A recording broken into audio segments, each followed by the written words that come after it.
we're going to do a quick unboxing of this DOS keyboard for Professional, which has MX Brown switches. Take a look here.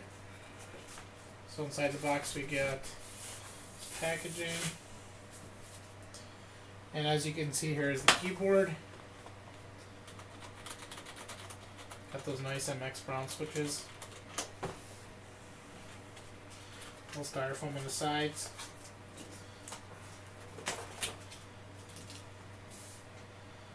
Looks like this is some sort of ruler here, which I actually think goes on the bottom of the keyboard as a stand as well, which is magnetic.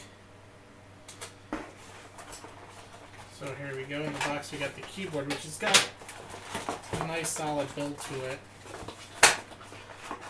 You can actually feel that it's pretty heavy. One of the heaviest keyboards I've ever held.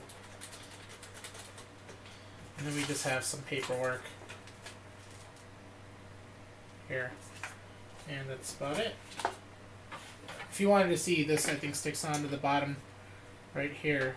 Yep, right there. Lines up here and here, and then just acts as a stand, but it's magnetic and it sticks to the bottom. And that's it.